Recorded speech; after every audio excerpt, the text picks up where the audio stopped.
The market square at Ashcombe was busiest on the second Thursday of October, and it was on that Thursday at 11:15 in the morning that Prudence Fairsley knelt in the wet straw beside an overturned egg basket while 36 people watched her and did nothing. The eggs had not been hers.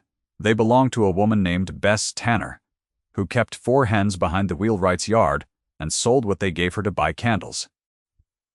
Bess had been knocked sideways by a gentleman's groom leading a nervous gray mare through a gap too narrow for it, and the basket had gone from her arm to the cobbles in the time it took to draw breath. Now Bess stood with her hands pressed to her mouth, and the groom was already 3 stalls distant, and the square had returned to its noise. Prudence went down onto her knees in her second-best gown, which was to say her only gown that was not currently being mended, and began to gather the eggs that had survived. 7 of 18. She set each one into the righted basket with a care that looked from a distance almost ceremonial. Behind her, quite clearly, a woman's voice said, "Naturally, the plain one always finds the dirt." The voice belonged to Miss Caroline Vesey, who was standing beneath the awning of the linen drapers with 2 friends, and a parasol she did not need in October. Her friends laughed the small, bright laugh that costs nothing. Prudence did not turn around. She had heard the word before. She had heard it in that exact register, in that exact key, since she was 15 years old. What Prudence did not know, and could not have known, kneeling there with a cracked shell weeping through her fingers, was that a man had stopped at the far corner of the square and had not moved for a full minute. He stood beside a bay horse, and he did not go to her, and he did not speak. He simply watched with the stillness of a man who has been struck somewhere the eye cannot reach. And then he turned his face away, as though the sight had cost him something he could not afford to spend. Stay with her a while. She is worth the time it takes. Prudence was 24 years old, and had 2 sisters, and the arithmetic of the village had long since been performed. Anne was the beauty. Lydia was the charm. Prudence was the third one, and the village, being tidy in its habits, had not troubled to invent a category for her beyond the one it already had. Their father had been the rector of Ashcombe for 19 years.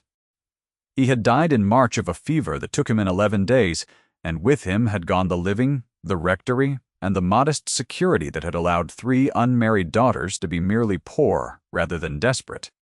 The new rector was a young man with a wife and a great many books, and he had been kind about the timing, which is to say he had given them until Michaelmas. They had moved in August to a cottage on the Cheddington Road that belonged to their mother's cousin and smelled of damp plaster. 2 rooms below, and 2 above. Anne had wept for a week. Lydia had made a joke about it that was genuinely funny, which was Lydia's way of weeping. Prudence had counted the money. There was £91. It had to last until one of them married, and the village had already decided which one that would be, and the village was not wrong, only cruel about it. So Prudence went to market on Thursdays. She took the eggs their 4 hens gave and the honey from the 2 hives their father had kept behind the rectory, and which the new rector had, with real embarrassment, allowed her to move. She sold what she could.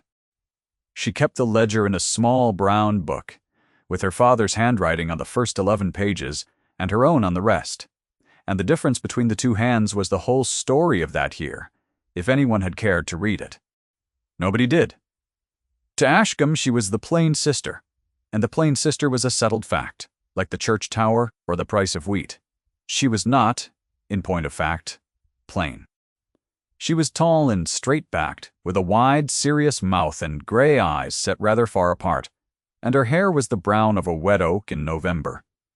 And when she laughed, which was seldom in public, her whole face rearranged itself into something you would have crossed a room to see again. She had learned early that beauty which is not immediately obvious is a kind of trespass. Anne's beauty arrived before her. Lydia's arrived with her. Prudence's had to be waited for. And Ashcombe had never once been willing to wait. The eggs cracked that Thursday cost Bess 11 shillings she did not have. Prudence had 2 shillings and 4 pence in her pocket, and the honey money would come to perhaps 9 more if the day went well. And she gave Bess the 2 shillings and 4 pence before she had finished thinking about it. "Miss Fairsley," Bess said, I cannot. You can, Prudence said. You will. The hens do not care whose hands feed them. She said it in a low voice, without looking up. She did not know that a man had come close enough to hear it, and had stopped again, and had gone very still. His name was Edmund, and he was the Earl of Wrenhaven, and he had inherited the title in February from a brother he had not spoken to in 6 years. The county knew 3 things about him. He was 34, he was unmarried, he was cold. The third was the one that mattered, and it was repeated at every dinner table within 15 miles. With the confidence of Scripture, he had come to Wrenhaven Hall in the spring, and had accepted no invitations. He had attended church twice and sat in the family pew with his gloves in his hand and his eyes on nothing. When Lady Vesey had written to him proposing a dinner, he had replied in 4 lines that were faultlessly polite, and refused everything. The village had decided he was proud. The village was frequently confident and frequently wrong, and it had never occurred to Ashcombe that a man might sit in a pew looking at nothing because he could not bear to look at the thing that was actually there. He had been coming to the market since June, not to buy. He came, he stood at the corner near the corn merchants, and he watched the square with an attention that his groom found unsettling, and never mentioned. He had watched Prudence 11 times before that Thursday. He had never spoken to her. He had never intended to. The following Tuesday, Lady Vesey called at the cottage. She came in a barouche that could not turn in the lane and had to be left at the crossroads, and she walked the last 100 yards in shoes that were not made for it. And she arrived in the Fairsley parlor, in a state of gracious irritation that she distributed evenly among the 3 sisters. Mrs. Fairsley, she said to their mother, who was frail and 49 and had not left the cottage since September Ann.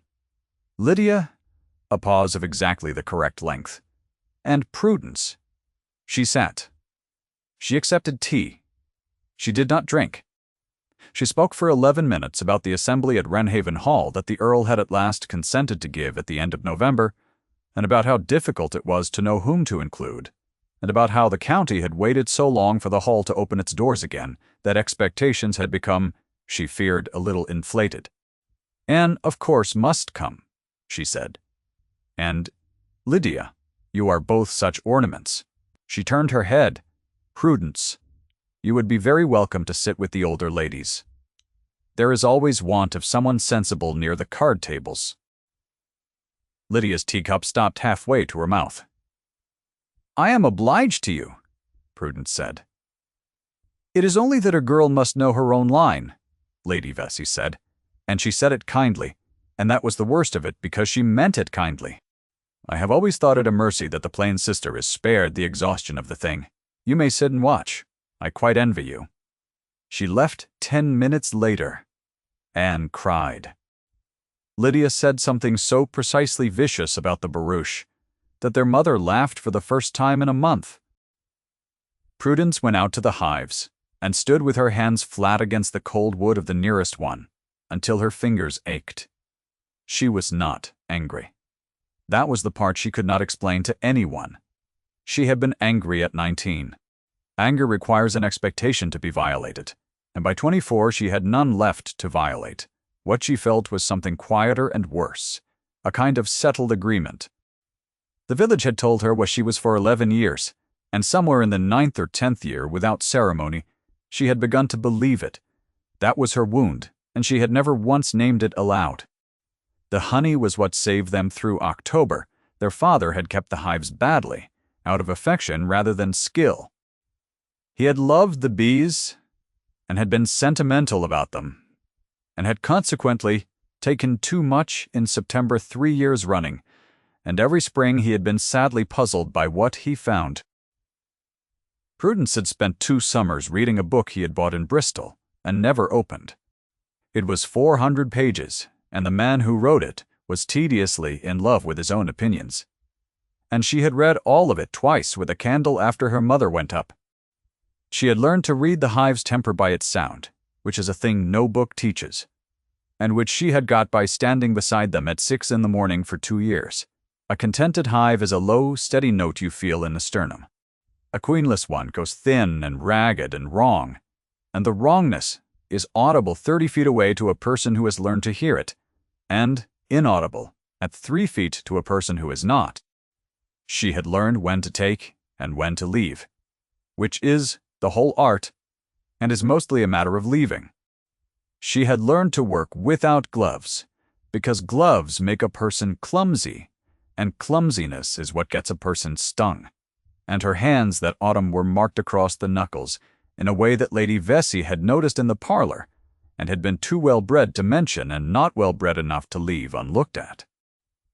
By that autumn she was getting 11 pounds of honey, where her father had got 4, and the Ashcombe honey had begun to be asked for by name at 3 houses in the county. One of those houses was Wrenhaven Hall. She did not know it.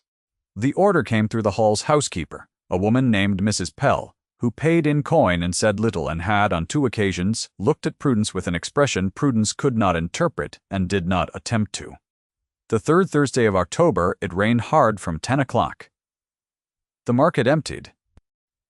Prudence stayed because she had 6 jars unsold and no means of carrying them home dry, and she stood under the eaves of the Buttercross with her back to the wet and her ledger held inside her mantle. A shadow came across the stone at her feet and stopped. "You are wet through," said a voice she had never heard. "Come inside." She looked up. He was standing at arm's length in a dark blue coat blackened at the shoulders by rain, hatless, his hair flattened to his skull, and he was looking at her in a way nobody in Ashcombe had ever looked at her, which is to say directly. She knew who he was. Everyone knew who he was. "Your lordship," she said. "The inn keeps a private room," he said. His voice was low and entirely level. "It has a fire. Come inside." It was not an invitation. It had no shape a person could refuse. Without effort, and Prudence, standing there with rain running off the hem of a gown she had turned twice, understood exactly what it was. It was a man being kind to a wet woman in a market square, and it would be remarked upon, and the remarking would cost her more than the wet ever could. "I am obliged to you," she said. "I have 6 jars to sell." "You will sell none of them in this," he said. "Then I shall have 6 jars," she said, "and my own reputation, which is a better bargain than 5 and none." Something happened in his face. It was very small. The corner of his mouth moved perhaps 1/8 of an inch and was immediately governed, and his eyes did something she could not read at all. He did not go. He stood beside her under the Buttercross, with the rain coming down, at a distance of precisely 3 feet, and he said nothing at all. Prudence had expected him to leave. She had constructed the sentence in her head that would follow his leaving. The small, dry sentence, she would say to herself on the walk home. The one that would file the whole thing away where it could not do any damage. The sentence sat unused. The rain came off the edge of the stone roof in a sheet, and made a line of pocked craters in the mud 1 yard from their feet. The square was empty, except for the corn merchant's boy running the shutters down, and a dog under a cart. Somewhere behind the wet, a bell rang the half-hour, and neither of them remarked on it. She counted the minutes, because counting was the thing she did when she could not do anything else. 19 of them. She was aware, the entire time, of exactly where his sleeve was in relation to her own, which was a piece of knowledge she had not asked for and could not put down, and she kept her eyes on the mud and her ledger dry inside her mantle and her spine straight. At the end of the 19 minutes he said, "The price, 9 pence the jar," she said. "It is not the price at Cheddington. It is the price of my honey." 6 jars, he said. He paid 9 pence a jar without asking why it was 9 pence, which she had never once in 3 years experienced from anybody. And the not asking did something to her that the asking never had. Then he sent his boy for the jars an hour later after she had gone, so that no one in Ashcombe saw the Earl of Wrenhaven carry a poor woman's honey across a public square. He had thought about that. She understood, standing in the lane with the rain in her shoes, that he had thought about it before he crossed to her, and that the 19 minutes at 3 feet had been thought about too. Prudence walked home in the rain with 9 shillings in her pocket, and a heart beating in a manner that she attributed entirely to the cold. Her body had understood something. Her mind had a great deal of practice at overruling it. 2 days later, the boy came again with an order for 11 jars against the November assembly, and a note in a hand she did not know, which said only that the hall would take whatever the hives could spare through the winter, and that payment would be quarterly or weekly, as Miss Fairsley preferred. She chose weekly. She did not let herself wonder why the note had been written by hand rather than dictated to a steward. She wondered anyway, at night, when she was too tired to keep the door shut. Anne was engaged by the first week of November.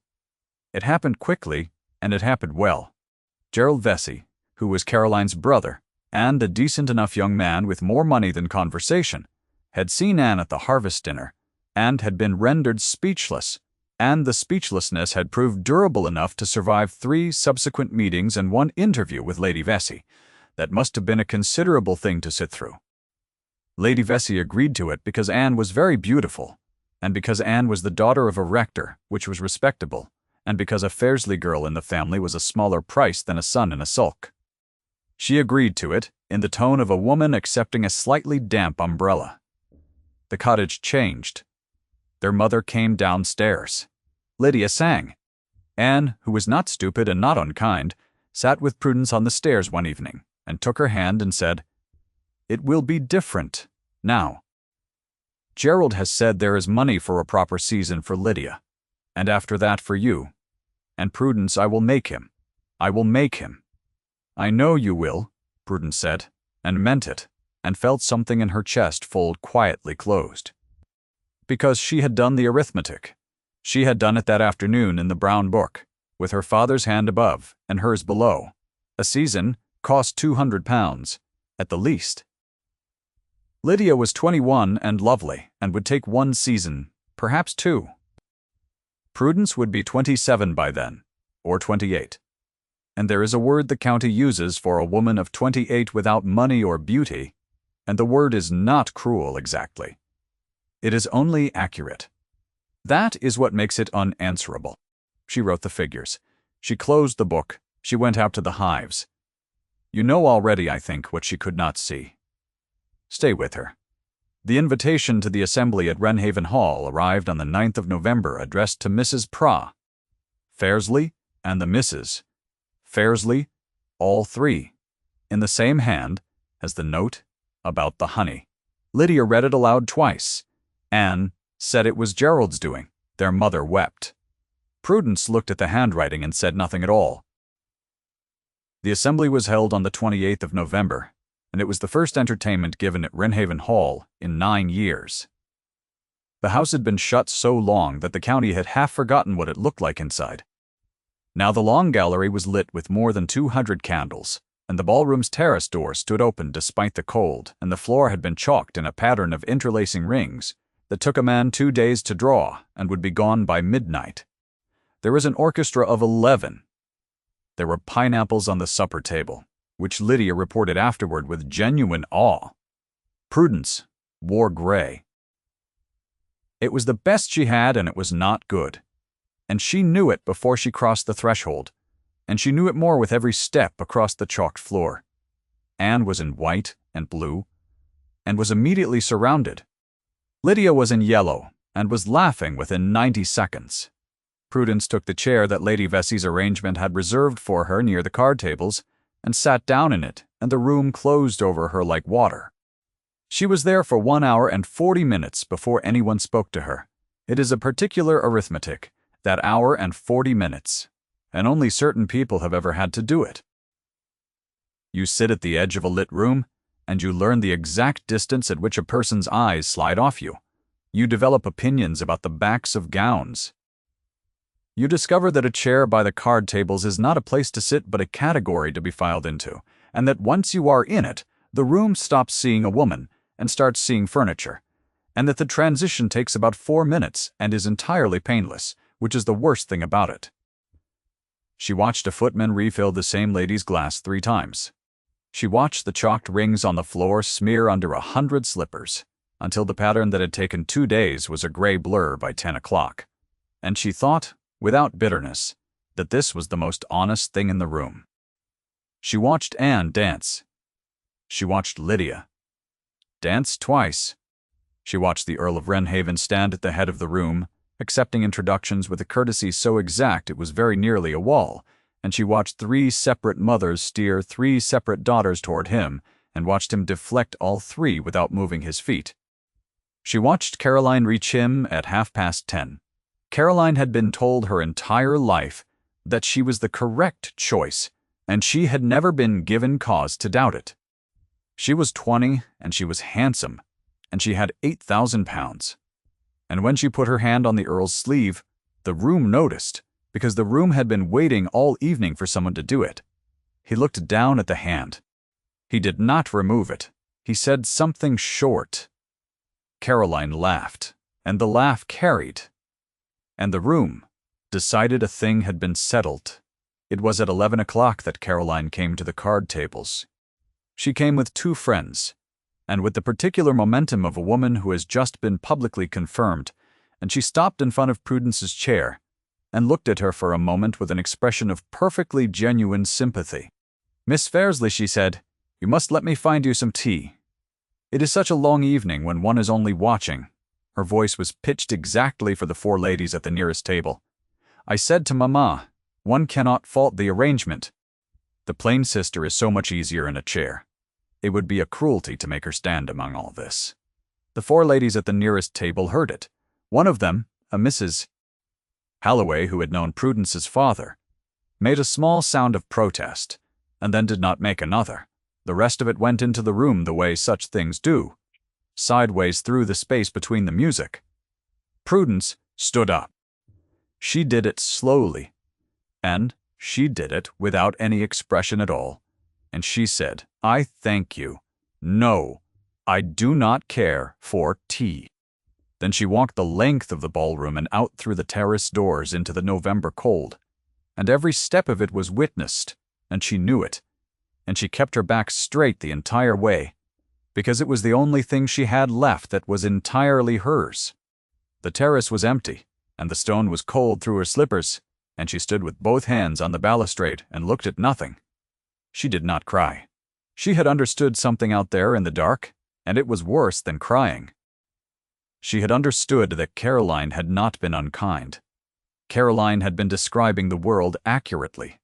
Everyone in that room had heard a true statement, and the only person who had objected was a woman of 70 who had known her father.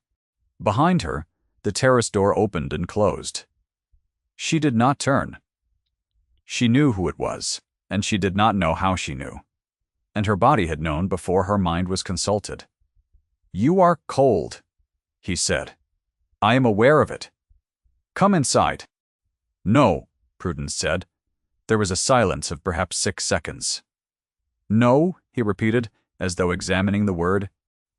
"You issue commands," she said, still not turning, "and you call it courtesy. And every one of them costs me something you do not pay. I have sold you honey for 6 weeks. I would rather not sell you anything else." She heard him move. He came to the balustrade and put his hands on it a yard from hers, and looked out at the same nothing she was looking at. And when he spoke, his voice was different. It had lost its level. "My brother died in this house," he said. "In February, in the room behind the gallery." Prudence turned her head. "We had not spoken in 6 years, he said. He wrote to me in January. I did not open it. I was in Lisbon and I was busy, and I put it in a drawer, and I came home in February, because a solicitor found me, and the letter was still in the drawer, and I read it in the coach. He was very still. He was asking me to come. That is all it said. 4 lines. He was asking me to come, and I did not come. And there is no arrangement of words in any language that alters that." The wind moved across the terrace. "Everyone in that room believes I am proud," he said. "It is a great convenience. Pride requires no explanation." He stopped. He had said more, in 90 seconds, than the county had got from him in 9 months, and Prudence understood, watching the side of his face, that he had not meant to say any of it, and that something had come loose. She said very quietly, "What did you do with the letter?" His hand went to his breast, an inch, and stopped. Then he turned and looked at her, and Prudence discovered that she had been wrong about a great many things, chief among them the durability of her own agreement with the world.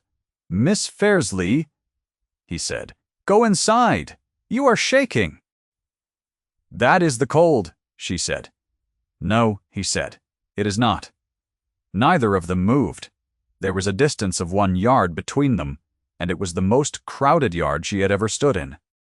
She could smell rain on wool and something else, bergamot, and she could hear the orchestra through the glass playing something in 3/4 time, and she was aware of exactly where his hand was on the balustrade without looking at it, and her own hand had gone white at the knuckles from the effort of remaining where it was. He lifted his hand. It came halfway to her face and stopped in the air between them and stayed there, and neither of them breathed.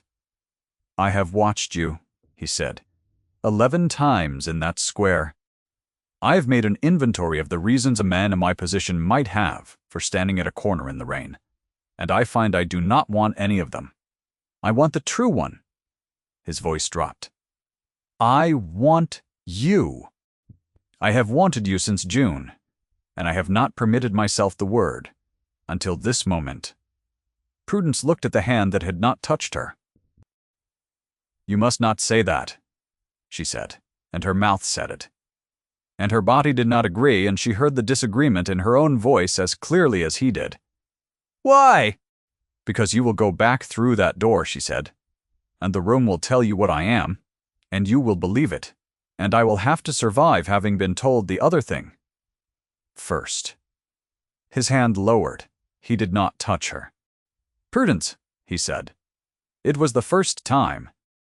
Nobody had said her given name in that voice in her entire life, and something in her chest broke open, and she could not have said whether it was joy or terror, and she turned and went inside and did not look back.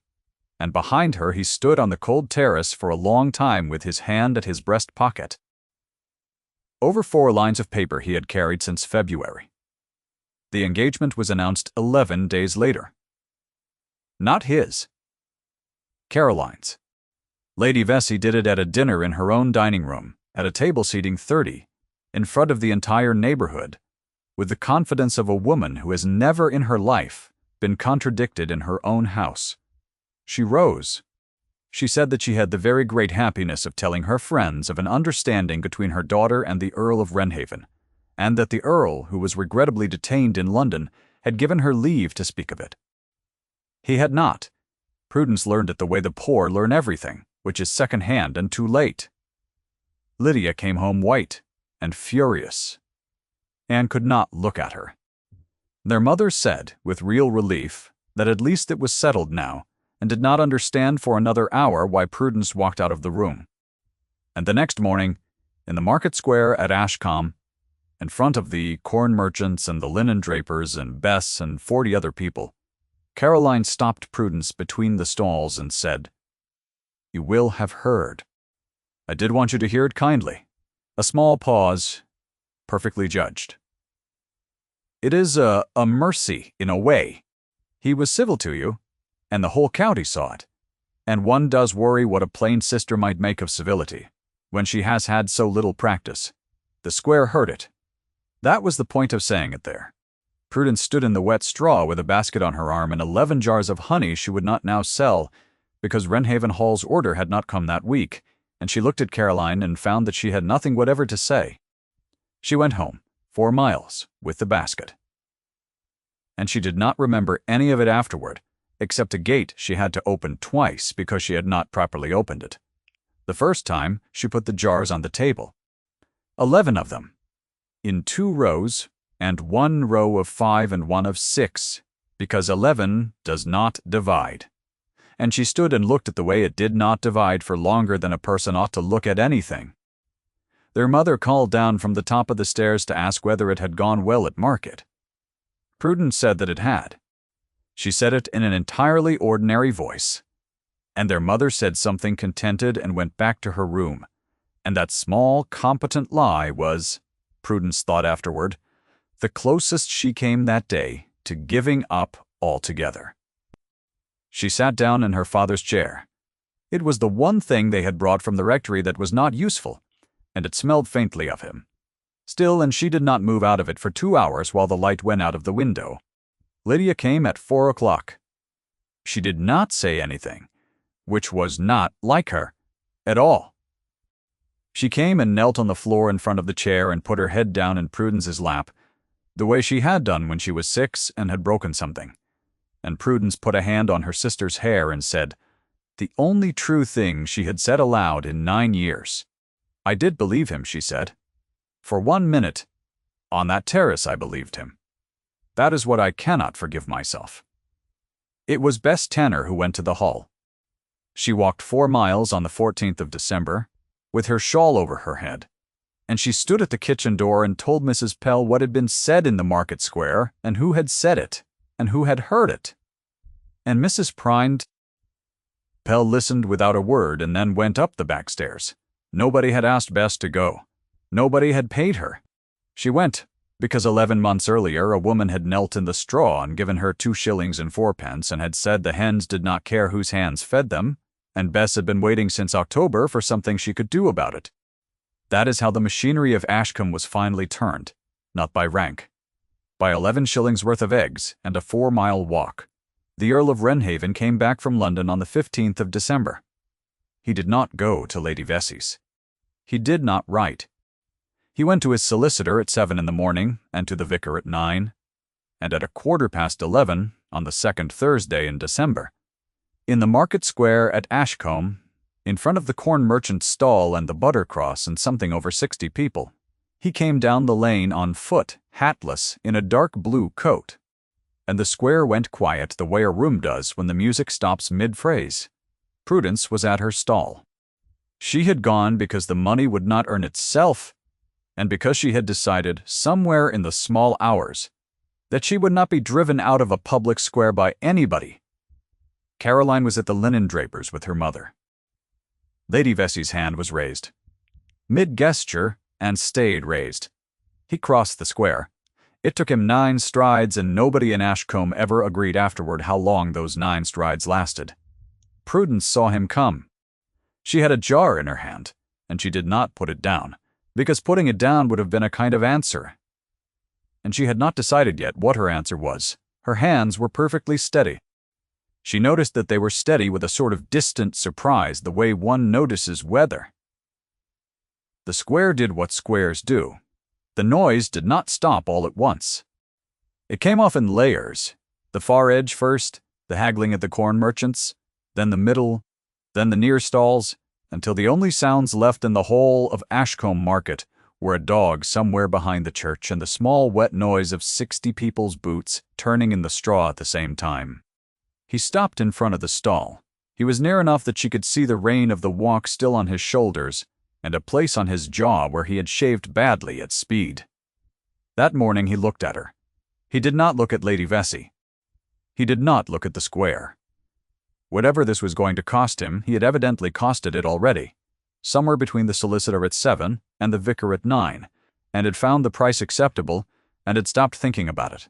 Then, in front of the corn merchant and the wheelwright and Bess and Lady Vessey and 60 other people, in the wet straw of the market square where a woman had knelt in October to save 7 eggs out of 18, the Earl of Wrenhaven went down on one knee. Nobody moved. The whole square held. He took a folded paper from his breast pocket, 4 lines in his brother's hand, worn soft at the creases, and he held it up so that she could see what it was, and so that nobody else could read it. "I did not come when I was asked," he said. "I am here now." He set it on the boards of her stall. Then he looked up at her. "Miss Fairsley," he said, "I have not promised myself to Miss Vessey. I do not intend to." The license is with the vicar. A silence. Long enough to count. "Marry me. Let the whole square hear it." Prudence Fairsley looked down at a man kneeling in the dirt of the place where she had been called plain for 11 years, and she put out one hand, and it was shaking, and she did not care who. "Saw?" "Yes," she said. Behind them, Lady Vessey said, "This is not." She stopped. She started again. "There has been, Caroline. There has been a—" She did not finish it. There was nothing at the end of the sentence for her to reach. Caroline Vessey stood beside her mother with the parasol she did not need in December. and something passed across her face that was not fury, and everybody who saw it understood that it was worse than fury. She had been told her whole life she was the correct answer, and she had just discovered in a market square, in front of everyone she knew, that nobody had ever asked her the question. Mr. Holloway, the vicar, came out of the crowd, because he had been standing in it since 10:15, and he said in a voice that carried, that he had the license in his hand, and that the banns would not be required, and that he would be very glad to read it aloud if anyone present had any doubt about it. Nobody did. The Earl of Wrenhaven got up out of the straw and did not brush his knees. Bess was crying into her shawl by the corn merchant's stall, and Mrs. Datter. Holloway, who was 70, and had known Prudence's father, said quite clearly to nobody in particular that she had told them all in November and not one of them had listened. The square began slowly to make a sound. Prudence did not gloat. That was what Ashcombe remembered longest afterward, and it was what finally changed the village's mind about her. That she had every right to, and she did not. She let go of his hand and turned and sold her honey. 11 jars, that morning, in 9 minutes, to people who had never bought from her before. And she took every coin and wrote every figure in the brown book, while a man in a ruined coat stood beside her stall and waited. They were married on the 6th of January, quietly in Ashcombe Church, with the vicar reading and Anne and Lydia and their mother in the second pew, and Bess in the fourth. The Vessies did not come. They were not shut out. Wrenhaven wrote to Lady Vesey in December in 4 lines that were faultlessly polite, and she read them and did not answer. And by February she had taken Caroline to Bath, where nobody knew, and where Caroline in due course married a man with a great deal of money and a house near the Crescent, and was, by every account, tolerably content. The order she had been raised inside did not fall. It simply closed over the space where she had been the way water does. Anne married Gerald in the spring. Lydia had her season and refused 2 offers, and enjoyed herself enormously. Their mother came to live at the Hall and grew strong enough by March to walk to the hives. The hives came too.